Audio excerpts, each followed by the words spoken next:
खुलुमबाय लोगोफोर, बड' इनफ' पइन्ट चेनेलनि नायगिरि गासैबो रायजो राजा नोंथांमोननिसिम गोजोन फुंबिलि आरो गोदान बोसोरनि गाहाम हामलायथि बावहरग्रोनाय जाबाय।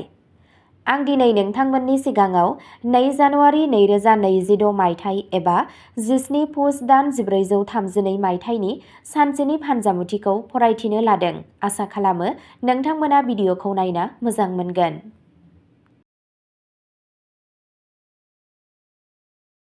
गिबियावनो दङ मेष राशि। दिनै नोंथाङा नोंथांनि खामानियाव गोख्रैथिखौ नुनो मोनगोन। फोथायनाया सिगांनिख्रुइ गोख्रों जागोन।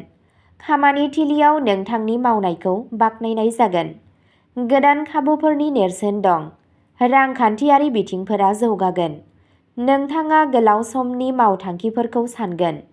नोंथाङा नखरनिफ्राय हेफाजाब मोनगोन।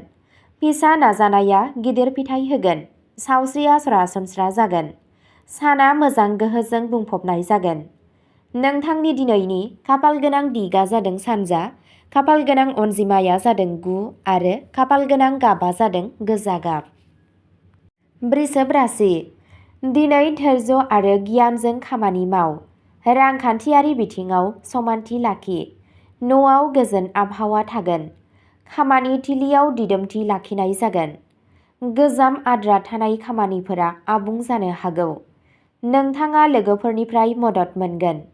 रां थिसननायनि सिगां बोसोन ला। सावस्रिया मोजां जागोन। गोसोआ सिरि आरो समानथि थागोन। साना फोथायनायखौ फोरमायो। नोंथांनि दिनैनि खाफालगोनां दिगा जादों साहा, खाफालगोनां अनजिमाया जादों 6 आरो खाफालगोनां गाबा जादों क्रिम गाब। मिथुन राशि।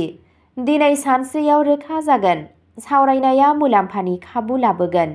गोदान खारिथिया बाहायजाथाव जागोन। खामानि थिलियाव दावगानाया सोलिबाय थागोन।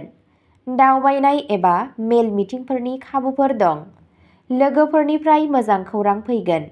रांखान्थियारि हालोदा गोजोनथाव जागोन। गोसोआ खुसि थागोन। गोदान नाजानाया जाफुंसार जानो हागौ। साना मुलाम्फा गोनां फिथाइखौ दिन्थियो। नोंथांनि दिनैनि खाफालगोनां दिगा जादों सोनाब, खाफालगोनां अनजिमाया जादों 5 आरो खाफालगोनां गाबा जादों गोथां गाब। कर्क राशि। गोसोआरि महरै साना साबसिन जागोन। नखरनिफ्राय गोजोन थागोन। गोजाम सिन्थाया गोमोरलांनो हागौ। रांखान्थियारि बिथिङाव सांग्रां जा। खामानियाव दिदोमथि थाबाय थागोन। गोसोआ सिरि आरो समानथि थागोन। खाथि सोरनिबा सुबुंनिफ्राय हेफाजाब मोनगोन। धोरोमारि हाबाफोराव गोसो गुदुं जागोन। सावस्रिया सरासनस्रा जागोन। साना गोजोनथाव जागोन। नोंथांनि दिनैनि खाफालगोनां दिगा जादों सा सानजा, खाफालगोनां अनजिमाया जादों 2 आरो खाफालगोनां गाबा जादों गुफुर गाब। सिंह राशि। दिनै गावजों गाव फोथायनाय आरो साहसआ बांगोन। दैदेनगिरिनि गुनफोरा सिगाङाव फैगोन। नोंथाङा नोंथांनि खामानि मावनाय जायगायाव बाख्नायनाय मोनगोन। रांखान्थियारि मुलाम्फानि मिजिं दं। मोनसे गोदान थिरांथाया जाफुंसार जागोन। नोंथाङा नोंथांनि नखरनिफ्राय हेफाजाब मोनगोन। मान बांगोन। सावस्रिया मोजां थागोन। साना जाफुंसारनाय लाबोगोन। खाफालआ नोंथांनि फारसे थागोन।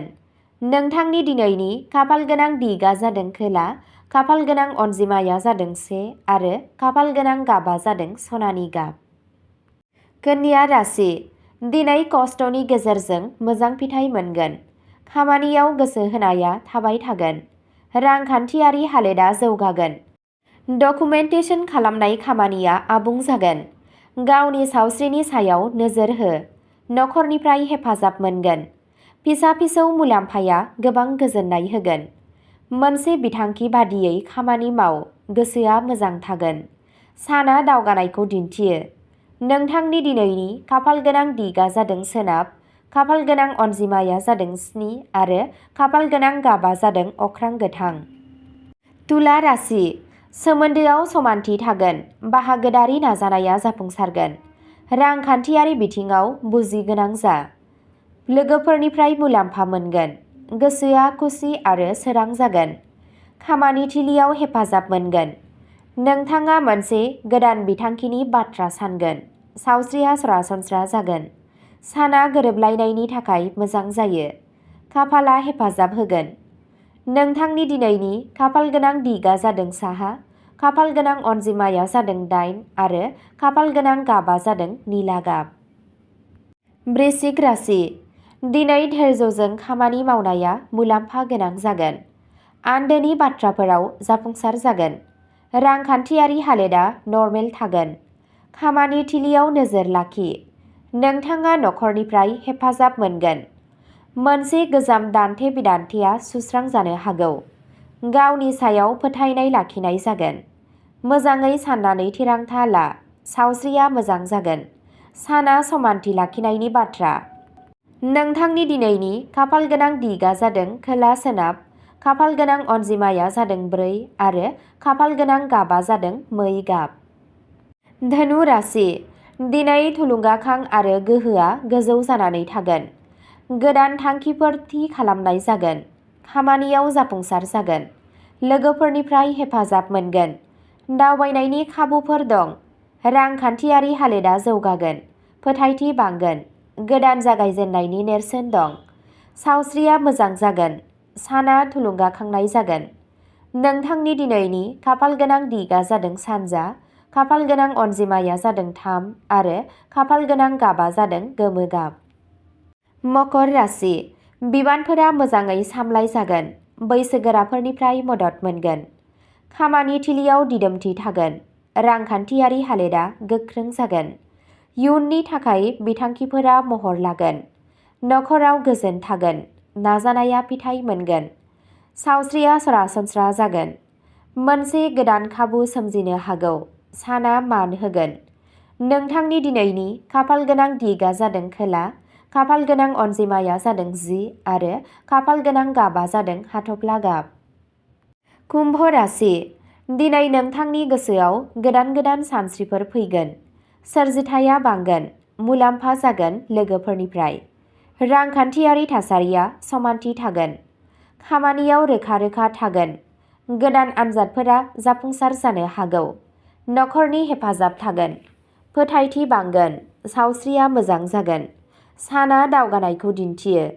नोंथांनि दिनैनि खाफाल गोनां दिगा जादों सानजा, खाफाल गोनां अनजिमाया जादों 11 आरो खाफाल गोनां गाबा जादों फान्थाव गाब। मीन राशि। दिनै गोसोआ गोजोन आरो मोजां जागोन। गोसोआरि खामानिफोराव गोसो गुदुं जागोन। रांखान्थियारि थासारिया जौगागोन। नखरनिफ्राय गोजोनथाव फैगोन। गोसोनि सायाव दबथायनाय थागोन। सोरजिलु खामानिया जाफुंसार जागोन। माबा मोनसे मोजां खौरां फैनायनि जाथावना दं। सावस्रिया मोजांसिन जागोन। खाफाला नोंथांनि फारसे थागोन। साना गोथार जागोन। नोंथांनि दिनैनि खाफाल गोनां दिगा जादों साहा, खाफाल गोनां अनजिमाया जादों 12 आरो खाफाल गोनां गाबा जादों रेजें गोमो गाब।